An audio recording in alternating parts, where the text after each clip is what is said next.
Good morning, degenerates. Do you enjoy voice acting in your video games? The ideals of democracy. Not doing some real fucked up NTR shit with a dead man's wife. I had to look that up, by the way. What the fuck is wrong with some of you? Perhaps even the idea of family members, clansmen and friends who aren't dead as a direct consequence of your own choices.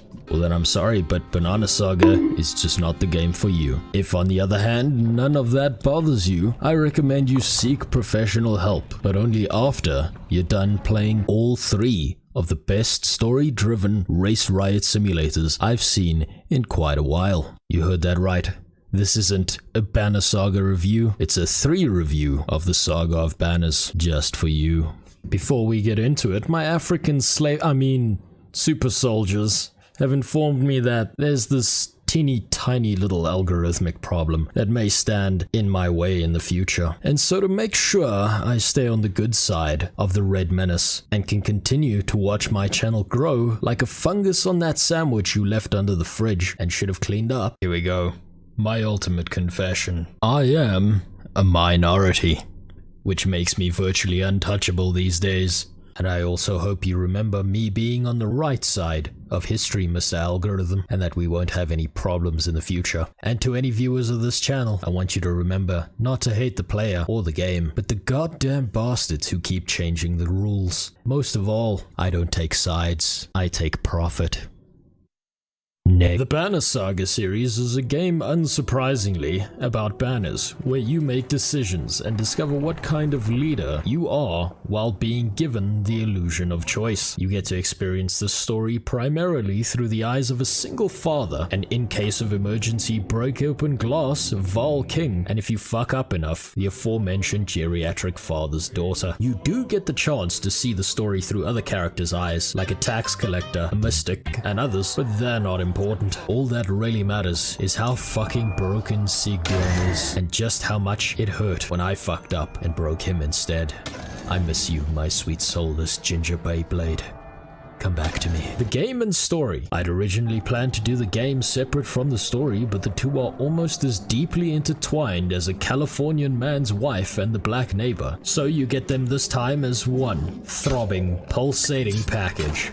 So let me give you the abridged version, with increasing speed for each sequel. Banner Saga 1. You, humble hunter man, and or Val who don't give no shits. As a proto-Viking manlet, village gets diversified. You leave with hot milf and cock-blocking daughter in tow. You travel around, losing and maybe even killing a few stragglers as you head along your merry way. You meet a boy who really wants to fuck your daughter, so you let him die, because we ain't into that cuck life here, son. Eventually, you come across a city under siege and demand entry because borders are racist. After that, you get back to writing your goddamned engineering thesis because you've worked on it for like a year at the same time, and because if I'm going to procrastinate the thesis with Banner Saga, I might as well procrastinate Banner Saga every now and then with this fucking thesis. Then, you go back to playing the second best race riot simulator of 2020, just to get betrayed, leading us to a very important lesson about always trusting the gingers in your life. After that, you meet some giants and a magic man looking for his magic lady. After giving up finding her on Tinder, you do eventually track down her OnlyFans page, but she's not nearly as hot as he first described. So you end up getting sick of his shit, trying to track down the Val and giving this retard back. But it turns out they have a no returns policy, and you didn't keep the slip, so you stalk and stick with them, and eventually take your manlet rage out on their civilized culture, effectively bringing them down to your level. You travel on, fucking up everything along the way before eventually realizing that, hey, these dredge aren't future doctors, lawyers, and engineers, even if they have figured out how to use a slingshot. So you hole yourself up in the last surviving city you can reach before giving your daughter up to the BDC to sate the Horde's lust. And yes, I do know that last part is entirely optional, but think about it. Do you really want to play play the rest of the game as this little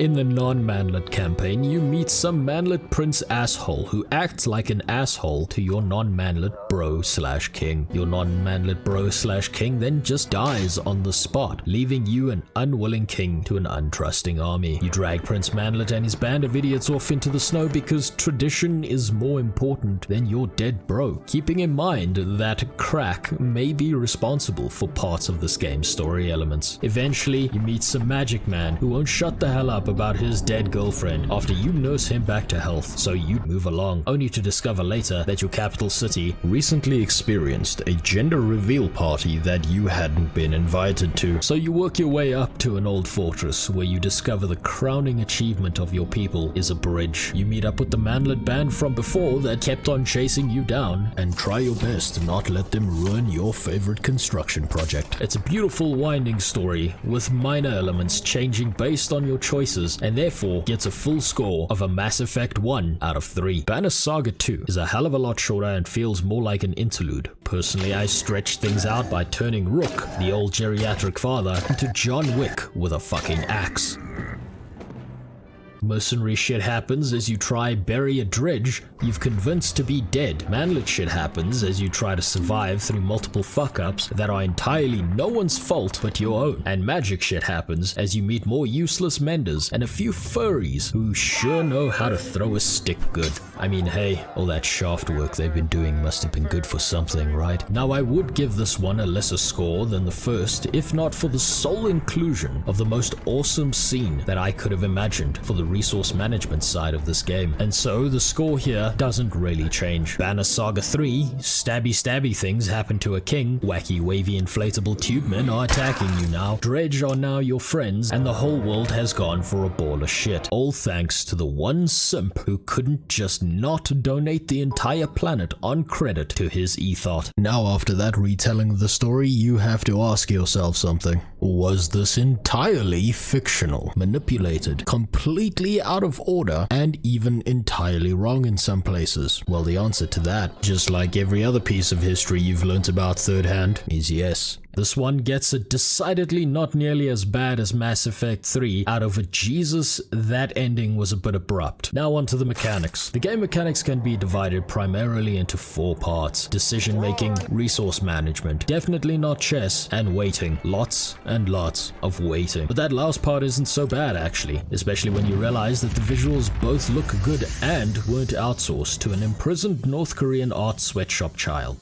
as far as we know, but was rather hand-painted by an indie studio called Stoic, likely powered by the drive to not be homeless and the concentrated spirit of lamb chops. And all they had to do on top of that was add in a little bit of extra music, and it's enough to immerse you.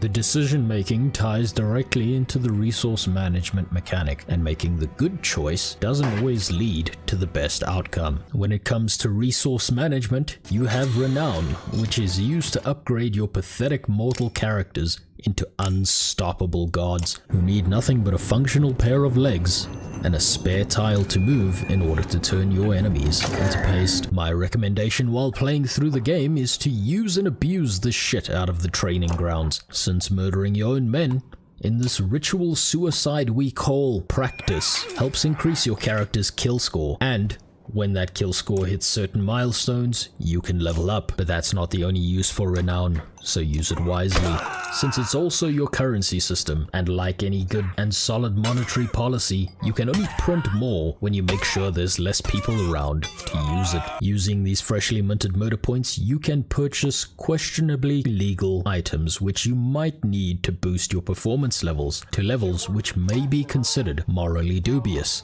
And, if you're one of those bleeding heart morons, supplies so that your band of hobos who keep following you around won't starve. Which leads me to the supply system, the second resource to manage, which slowly gets depleted over time. Then you have morale, which dictates how much willpower you enter a battle with, and how quickly you might be able to slam dunk your enemies in any given battle. This one isn't as important, but you best remember that the higher your morale is, the better you do and the more willpower you start each battle with. Then on top of that, and tied to the morale system, you have 3 types of people to look after. The little bitches who do nothing but waste food until the 3rd game, and even then they're only barely useful. The angry manlets, kept alive by their sheer hatred for anything taller than them. And finally the normal-sized humans, or Varl as they call them in this game, who come to everyone's rescue except when they don't because you decided to burn down their favorite arts and crafts project. These resources aren't that hard to manage, as long as you're not a complete idiot or you crank up the difficulty and lose each and every successive battle, which subsequently is the last component to this masterful game mechanic, gangbang. These battles take the form of definitely not chess, and on the surface look complicated, but in reality work off the same principles as League of Legends. If you're not spinning,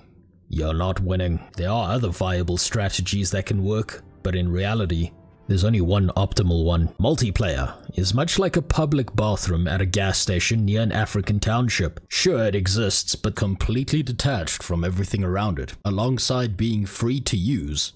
And there's likely no one in there, and if there is someone in there, he's way bigger and way stronger than you, and he's been waiting there all day, so it's time to leave before bad things happen against your consent. Don't bother. Overall, I'd say this game is definitely worth its price tag, so you can go and play with yourself in more than one way. A big thank you to all my viewers and subscribers who for some reason seem to enjoy the kind of hot garbage I pump out on this channel. It took me far too long to produce this video, and I can only blame myself for that. You see, I recently decided to upgrade my ability to edit by learning completely new software and fucking myself over. Not only that, but I actually had to get a job. Hopefully by next year I'll have some kind of method or process that I can crank out videos longer than 10 minutes in under 3 months. But hey, we're just getting started and we gotta start somewhere, right? That's it from me for now. Merry Christmas and a Happy New Year. I'll see you next time. Oh yeah, and one last thing. You're an absolute bitch if you don't punch Ruga to death the first chance you get.